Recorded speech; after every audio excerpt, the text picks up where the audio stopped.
Once all of the elements are in place, it's time to get down to the real business of theming Drupal. More specifically, in this lesson, we're going to take a look at using our style guide as a checklist to find all of the elements in our Drupal site that we need to have themed. We'll take a look to see if they match up and appear right according to the design files we were originally given. And we'll figure out how to troubleshoot things that just don't look right. Are you ready to inspect element? Let's get started. Now that we've got our theme up and running, it's time to identify each of the components and figure out if it looks right or not. If it doesn't look right, we need to fix it. There's also a PHP error that we've got. It's showing up where we used the messages variable in our page template file. This error message tells us specifically which line within the template file has a problem. Let's go and take a look at line 19 of our template file and see what's up. Scrolling down to line 19, here we go. And what it's doing is printing out a region which doesn't exist in our theme. Now, because we don't have this region, we can actually just completely delete this line. That was part of what we copied wholesale from the page.tpl.php, which was on api.drupal.org. There's some other adjustments that you might need to make. For example, we've got a class and an ID, which are using the same name. So again, little bits and pieces that we copied and pasted, it's now time to go back and review and make sure that they actually make sense for your particular site. Let's swap out this class name here so that it doesn't compete with the ID. Using the same structure as we used for the sidebars, let's call it content -- main. Then we need to change our layout SCSS file so that it is content -- main as the variant. And also in the component for content, let's double check. We've got an ID content, so we should be good on this one. But if you wanted to, you could also change this to the content -- main variant. We should be all set. Let's rerun the Compass compile argument and upload our files to the server and see if this fixes the problems that we were seeing. And we'll reload our browser to see if these changes took effect. We may need to also clear the cache. The changes haven't taken effect yet.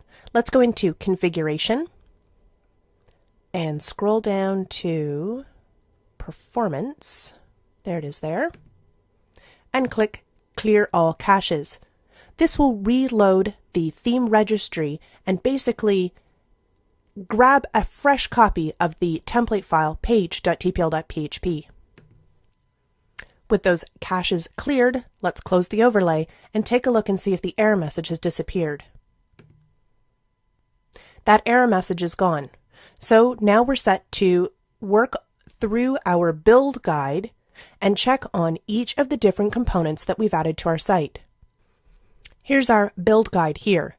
So the first thing we need to check on is the banner in place. Yep, it's fine. The navigation is the at home image in place. Let's go check on that. And then the primary and secondary navigation. So the at home link is here, but we need to place the primary and secondary navigation blocks. Up in the black administrative toolbar, click on Structure,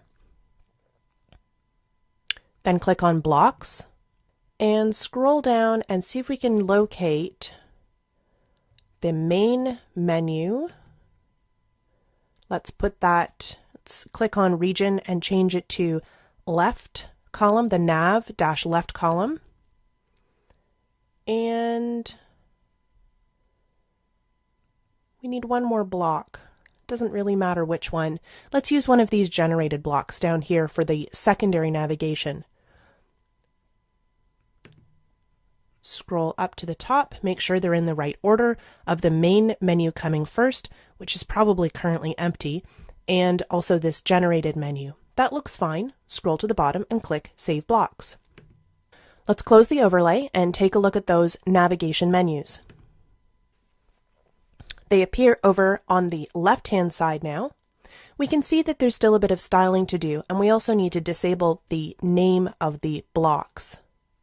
Let's go ahead and click on the configuration cog for the first one and choose Configure Block. And for the block title, we'll put in None to hide that title.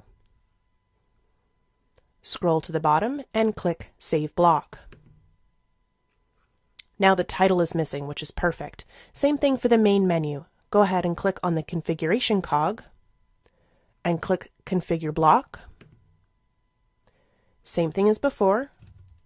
Click down into the block title and then angle bracket, none, close angle bracket. Scroll to the bottom, click Save Block. So now we've got these two different menus which are available in the navigation region, but the styling isn't quite complete, and that's because our class names don't match up. What we need to do is figure out what the appropriate class name is for our particular theme. Using your inspect element, you'll access this by right-clicking or two-finger clicking on a Mac, choosing inspect element, and what we're looking for is a unique identifier for this particular block in our build of Drupal. If we go up here, we can see that in the navigation region, we've got an ID and classes which are available to us. Now the ID is going to be the most specific thing, and the classes will be shared for each of the different blocks. So we want to choose the ID here. I'm going to copy the ID and then go back over to my style sheets to update them for our particular use case. Here's our navigation style sheet. And what we have is a class called primary. This doesn't match, does it? What we can do is either choose to continue using primary, or we can add in a little helper at the end and use the SAS extends. It's an ID that we're working with, and what we want to do is extend whatever that primary navigation is, or you can just change the class name up here at the top. I like having the semantic naming in there and then just using a cheat afterwards for Drupal stuff. So we've got our ID in place, and then I'm going to use the extend directive. Now up here at the top I've got nav primary. Let's simplify this down and just call this primary navigation.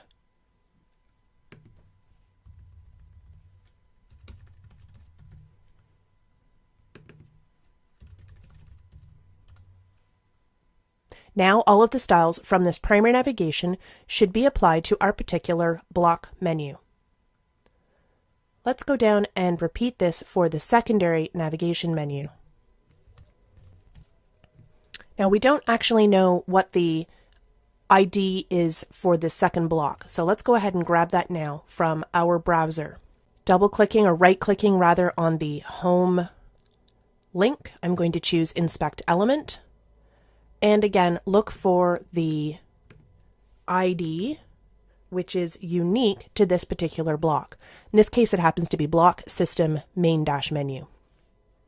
And back over to our SCSS file, we're going to simply extend out the secondary navigation by typing in @extend space and then .navigation -- secondary, which is what I've renamed my selector up at the top here.